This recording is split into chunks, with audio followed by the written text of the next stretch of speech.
Na sua opinião, é possível a educação física escolar desenvolver ao mesmo tempo o esporte de alto rendimento e ainda assim ter o desenvolvimento psicomotor através do esporte inclusivo, da integração, da formação integral do aluno? Eu acredito que seja possível, mas tudo depende de como você conduz esse trabalho, nessa linha de trabalho dentro de educação. Ainda no Brasil, nós estamos muito voltados para os resultados acadêmicos, que não priorizam ainda a parte de esporte. A parte mesmo é a parte cognitiva apenas, não se preocupando com resultados assim do físico, do corpo, dessa prática. Então, se você conseguisse, em um país, aliar essa preocupação que se tem com o cognitivo com a prática de esporte, seria o ideal, né? Mas ainda é difícil. Hoje em dia, se você dedicar muito tempo ao esporte, consequentemente, você não vai ter tempo para dedicar à parte cognitiva. Então, você tem matéria, você tem programa, você tem conteúdos a trabalhar com o aluno. Aí, obrigatoriamente, como no caso do MOT, nós chegamos ao ensino médio fazendo convênio com uma das grandes academias do Rio de Janeiro. Por quê? Porque se você tiver que aproveitar o tempo deles em sala de aula, o tempo deles dentro de escola, com a prática de esporte, você vai reduzir o tempo que você vai ter para qualificar o aluno para um exame de universidade, um exame qualquer desse tipo, que ainda não prioriza a parte de esporte. A educação no Brasil, que você está me dizendo, então hoje ela não se preocupa com a formação do cidadão desportivo. O cidadão desportivo meio que está colocado à parte. Ou é o atleta de ponta, ou ele não vai praticar esporte e vai estudar para ser uma outra coisa. Imagina assim, que por enquanto não tem investimento em você formar um atleta de ponta. Não tem. Nem o investimento que você tem numa área psicomotora, ele com o tempo, ele vai se esvaindo, em função de você ter que investir esse tempo numa qualidade de um ensino mais cognitivo, mais voltado mesmo para um preparo de ingresso às academias, às universidades, e que você não tem como coordenar, combinar os dois, um e outro. Não há tempo para isso, não há disponibilidade de tempo para isso. Então, para ingresso numa universidade, com exceção, é claro, das universidades de educação física, você tem que investir mesmo na parte toda acadêmica.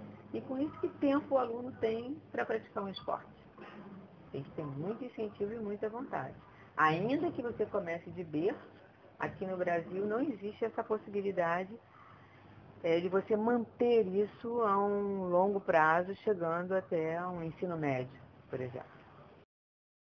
Se até um Fundamental 2 consegue preservar, com Jogos Olímpicos, Olimpíadas, investimentos que você faz em jogos dentro das escolas do bairro, em comunidades, mas você não tem como prosseguir com isso no ensino médio, porque existe uma exigência tal que, se o aluno tem que ingressar numa universidade, principalmente as públicas, o que é uma incoerência, você precisa se voltar muito para o lado acadêmico. E aí, como você manter um lado acadêmico afinado e você manter um lado da parte esportiva também afinado? Não tem como. Se a gente for comparar, por exemplo, com dois países até bem diferentes, como Estados Unidos e Cuba, são dois países que são um sucesso olímpico, e os cidadãos, todos eles têm a possibilidade de se graduarem, fazerem uma pós, e ao mesmo tempo a pessoa pode estudar e pode se desenvolver esportivamente. Na sua opinião, no Brasil, o que falta para acontecer isso? Uma política pública voltada para isso? Uma unificação? Qual seria isso? Caso rever o que se pretende, né, com o jovem para ingressar dentro de uma universidade, talvez selecionar mais pelas áreas, os objetivos de cada um. Não se justifica um aluno que quer uma área mais de humanas ter um foco, ter que estudar muito de química, física. Essa ainda é uma realidade dos nossos exames de vestibular. Então, se o aluno tem um foco maior, um interesse maior pelo esporte, essas áreas voltadas para o esporte, que nem por isso, por serem áreas de esporte, vão deixar de considerar uma área cultural, eles também poderem se ocupar mais com o seu foco, com o seu interesse. E aí, com isso, ter um crescimento nessa parte. Mas atualmente o que se vê não, grosso modo falando, é um desenvolvimento exacerbado para quem quer entrar na universidade, ter que meter a cara, ter que estudar, ter que abdicar de esporte, ter que abdicar de tudo na vida. Não é a realidade na qual eu acredito. Na sua opinião, qual deveria ser o papel da educação física escolar? Formação integral do cidadão esportivo ou formar atletas de alto rendimento? Claro, que é a primeira opção, né? É o cidadão que aprenda a entender o quanto o esporte é saudável e importante para a vida dele, né? Não só para obter resultados super favoráveis, mas para ele ser feliz na vida, assim como em qualquer outra profissão.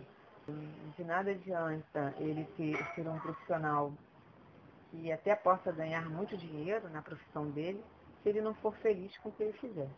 Então ele precisa, em primeiro lugar, ele ser feliz naquilo que ele escolheu, porque aí o que seria o trabalho dele vai ser uma coisa muito prazerosa. E a consequência, que seriam assim, os resultados financeiros favoráveis, isso aí vem decorrer muito da autossatisfação dele, do bem-estar dele. A mesma coisa no esporte. Se ele for feliz dentro de uma prática esportiva, não entender aquilo que é para manter uma estética, não entender aquilo só desse ponto de vista, de que seria uma coisa de dever, ele entender aquilo como algo muito prazeroso, para isso o esporte oferece a gente um leque de opções e que a gente pode escolher. O esporte não está mais ligado a sofrimento, tem que ficar trancado dentro de uma academia.